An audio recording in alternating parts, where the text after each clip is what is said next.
Howdy, howdy, howdy. Nearly Senior Citizen here. Greetings, boys, girls, and all of our non-binary friends, and welcome to this, a brand new day. Yes, indeed, a brand new day filled with hope and promise and threats and terrors. Just like every day, thumbs up for that. A good thing? It's good to be alive. Here in Shelton, Washington, it is raining right now, very dark outside, and it is 7:27 a.m. Pacific Standard Time. So, oof da. And then, of course, I was up I wasn't up very late, but by the time I finally fell asleep, it was later, and that's not great. And then I've been up since 4:30 in the morning, so that's joyous. But I'm alive, and that's a good thing. Been thinking of things, been surviving and doing my best, and hopefully you are doing your best as well. Thumbs up on that. A very good thing. And then, of course, to sort of front load the video, because, you're supposed to do this sort of thing now as a YouTuber.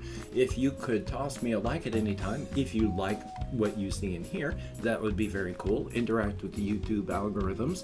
To further interact, if you are not subscribed and you like what you see in here, if you could subscribe, that would be very cool. Definitely a thumbs up on that. And, of course, I would like to thank each and every one of my Patreon.com patrons. These are beautiful and awesome people that are actually helping to keep me alive. I am on a very limited income on disability, and it just doesn't do it. These people help keep a roof over my head, food in my stomach, and my pets alive. Thank you, each and every one of these beautiful people. If you could become one of them, that would be awesome as well. There are links in the video description. Do not feel obligated. You don't have to. Excuse me. You don't have to. It would be nice, but... And, of course, just because of life and how I react to things with my depression, my ADHD, all these various things, the way I've developed through my life and such, I treat some things very poorly. That doesn't even sound right. I react to some things very poorly, there we go, just because of the way I am. I mean, we all are the way we are. And in my case, because of my depression especially, my mood is very volatile. It does not take much if I'm feeling good to knock me off my perch and then I start rolling down. I can usually haul on the brakes to stop the depression train. Well, that's amusing.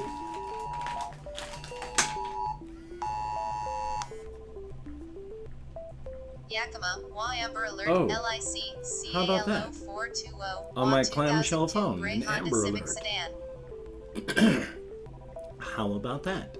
For the first time in my life, I've gotten an Amber Alert about a child abduction. How about that? I don't know how to make my phone work, so I can turn this all off. There, thank you.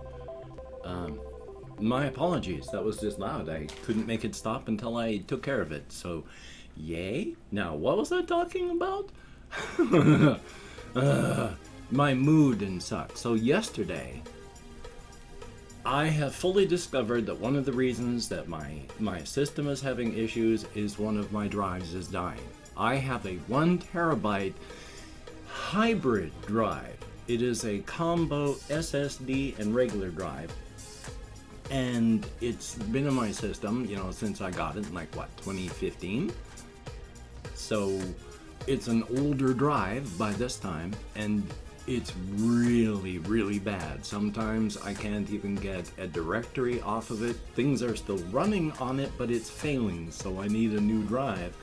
And that's why sometimes it's been an hour and a half for things to render, so I'm trying as little as possible to put the important stuff on that drive, but my whole system figures it's still there, and I've got a bunch of stuff on it, so yay. So, I need a new drive, but largely what you find are just SSD drives out there where I can get, and somebody has offered very pleasantly and nicely to purchase me a new drive if I put it onto my Amazon wish list. I was only thinking about this last night when I had put a drive on there, but it's an SSD. And just like with my C drives that keep failing and dying, SSDs, when they start to go, seem to be just fine until they're not, and then they go.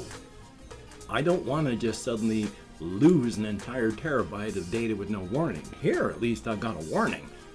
I know it's happening. I'm getting something to hopefully get it fixed. Whereas an SSD, it would just suddenly vanish one day. And it'd be like, oh boy. So, I gotta go through on the list again and make sure that at least one of the things I put on there isn't an SSD, so it'll hopefully not just fail instantly. Oh, joy. But it took 3 times to render my video, and it was 2 hours late, and my mood was gone because of that. It sucks having a volatile mood that way. But at least I was able to edit some things. I was not able to record any reactions for my reactions channel. I can speak English properly, I promise. Hopefully I can get that done today. I'm hoping I can keep my mood good, because I've talked about this before. I need to be in the proper mood to do a reaction. If I'm not feeling good, it's going to show. And I'm not going to be able to enjoy something if I'm not feeling good. And if I'm not feeling good and listening to something that I would like to listen to, it's going to show. It's not going to be good. I can't force a mood. I have to do it when I'm in the mood. So hopefully I'll be able to get into and then stay in that and then get some reactions done. I'm not too worried about game video stuff. As I've stated before, I mean, I know there's no great call for any of my material online, or I'd have more subscribers maybe. I don't know. I mean, even the subscriber count isn't important, it's the views. But, like I say, no great call, but that's fine. I'm not a celebrity. I'm not a great get out there and attract attention to myself person. I'm trying to both make a footprint with my videos and trying to do it without calling attention to myself, which is, they don't work together now, do they?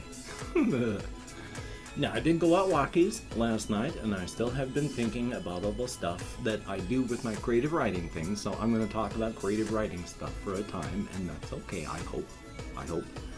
Because all of the settlements, all of the various settings that I have been coming up with, like right now with the inside and outside, are still part of the cosmic horror framework. It's just, instead of dealing up with the high-end concepts here, the actual cosmic horrors themselves, I've got a real good handle on who they are, what the multiverse is, what's happening that way. Now I can actually deal with the settings, the things that you do with the cosmic horror framework. And that's why I've been dealing more with actual smaller settings, like the bone-hurting juice world and the whole inside-outside thing. And that was largely what I wanted to talk about, the whole process, because processes can be fun and weird. The full thing started a couple of years back when I'd had an idea for making a radio type thing about a radio station in a small town that you kind of drive by, and it's a weird place, and you didn't want to stare at the moon during a full moon, so that part isn't even new there. But then for years it languished as I tried to get it done, so I started thinking about this whole inside-outside thing in Hommikust Valley. And so that started working up into this whole idea. Now, when I came up with a lot of the other town names and such, like Apple Rock, I had no idea what was going on there. I just needed a name, and I was trying to come up with names that sounded good, and I couldn't come up with anything. So I just figured, you know what? It doesn't have to be good. Just come up with something stupid, Maybe you can justify it as the locals, or if you don't like it, you can just change it. So, Apple Rock. Town of Apple Rock. Now, I had never wanted it to be that this giant rock that looks like an apple, gets up and starts rampaging through the town when it starts rampaging through the town. And I hadn't even had an idea about what rampaging was for this thing. That slowly fell into view, and when it became this thing, it slowly turned into the whole central point of this idea for telling the story of the Razor's Edge. Because the razor's edge is weird.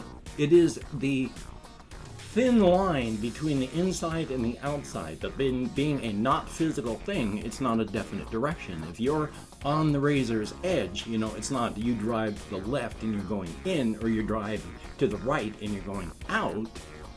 No, it's if you just drive with the intention to be on the razor's edge and stay there, you will be on the razor's edge, and you will drive whatever direction you go. Walk, travel, bike, horse, whatever. Drive is just generic term at this point. You will go until you're far enough out that people don't live there anymore.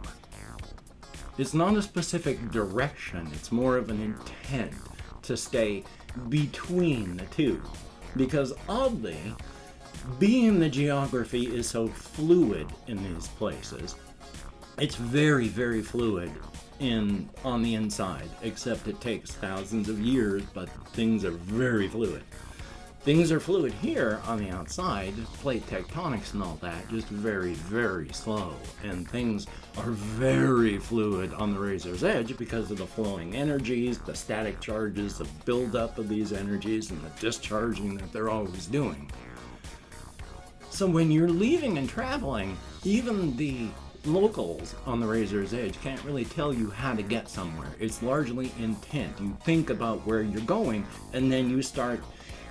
Sometimes you make turns onto roads or turns onto things that you don't know why you did it. And when you look back at where you made that turn, you might be able to notice one of the signs, or I've been calling them glamours now. So you keep your intent in mind, and then little landmarks, little signs, little symbols that you may not even consciously see tell you where to drive, and then you end up where you're going. Because it's more art and no science that we practice, it's bizarre, and no one can really understand how it works. And that bothers a lot of people that are really sighted, because it doesn't make sense. I mean, is everything always screaming about every direction, and then you tune everything out as a matter of course until you're trying to get somewhere? Nobody really knows. But you keep it in mind. If you want to go to Tall Ned and you leave to Nasket Valley, you just think about Tall Ned as you're heading out. You don't have to keep it solidly in your head going, I'm going to Tall Ned. That's like, yeah, I'm going to Tall Ned to visit my cousin. And then you just keep that in mind, because you're driving. You're going to go out and visit, your cousin out in Tall Ned. And you get there. Which also works, oddly enough, and really no one can explain this. There are U.S. postal rural drop boxes for a lot of these places. If you're large enough, you get your own rural drop box area. If you're small, you have to share one. These are both on the razor's edge and not. Those people who have to deliver the mail, they can get there. They can find that place. They can go to the rural drop box. They have a purpose to go there. But if they finish dropping off their mail and then they drive away, and then they decide, while still wearing their uniform, while still on the clock, while still driving that vehicle, that they just want to go back because they just want to take a picture there for themselves. It's only been 2-3 minutes, but they can't find where the drop boxes are. There's no roads that lead there. They have no proper intent to be there. To deliver mail, they have proper intent. Now the thing is, nobody sets these up to do that, which really bothers a lot of people that are more sensitive to the site, because how? Obviously it's protected, but by what? There's no person that designated that. They just came in with the proper intent, were able to build it and put it there, and now it's protected. But how? It's more than art, and a science that we don't practice. So it really confuses a lot of people, the people that live on the razor's edge and are trying to understand it, to make sense of it. And in a lot of cases like that, they can't, and it hurts. The thing is, of course, we don't have, in most cases, even the people with the site don't have the senses to perceive what's actually out there, and do not have the proper brain structures, if we did have the senses, to interpret the data we're getting. So it's more than art, and it is a science we do not practice. So it confuses the snot out of everybody that lives there and tries to learn about it. It'll drive you crazy. And I've opened up 24 hours worth of comments in my community tab, and I'd like to thank as many people that have left comments. I used to thank 20 to 25. I don't get more than 15 or so anymore, and that's fine, because it's more than zero. Thank you, each and every one of you that leaves a comment. It is appreciated.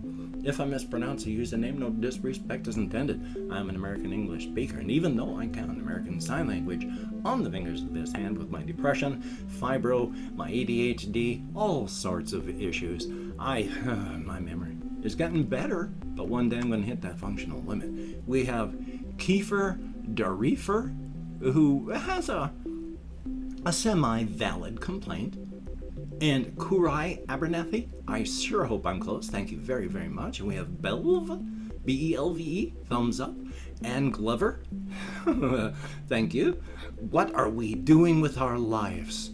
I don't know, but it's pretty warm here still. I mean, even now. I wish we could share some of the heat. And Kane Motter, thumbs up and thank you. Joe Kangman, thumbs up. We have Favel.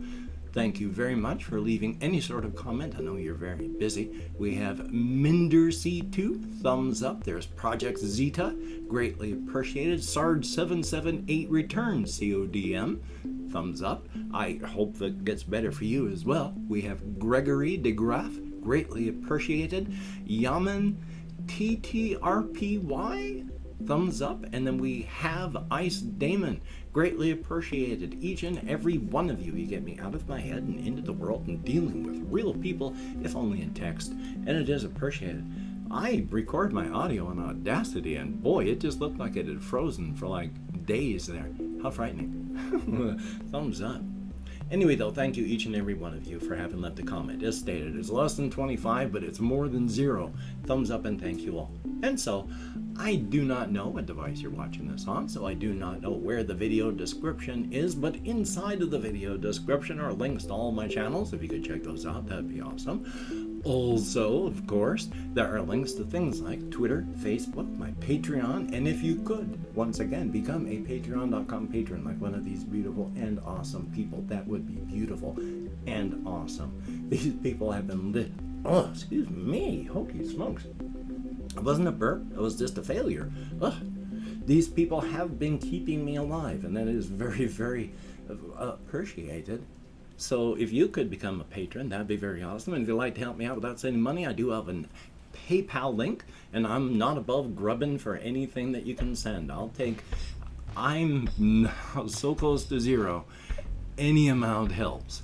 It would be very appreciated. If you'd like to help me out without sending money, I finally got a ton of cat food on my Amazon wish list. I need to update it with more hamster stuff, and I've got to get some extra hard drives on there. If you could check it out, that'd be very, very cool. Now, of course, do not be obligated. I do not feel entitled, and if you cannot or you simply do not donate, I take all good wishes and I deposit them in the bank of my heart where I draw interest, so thank you very much. And of course, if you could toss me a like, I appreciate all the positive validation I get from my existence, a definite thumbs up, and if you could hit the notification bell on the subscription button, that would be very cool. Definitely a thumbs up on that.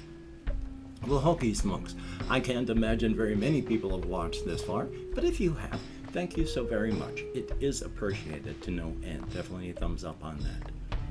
So, of course, seek creativity. Always a good thing to keep your mind working. Seek positivity.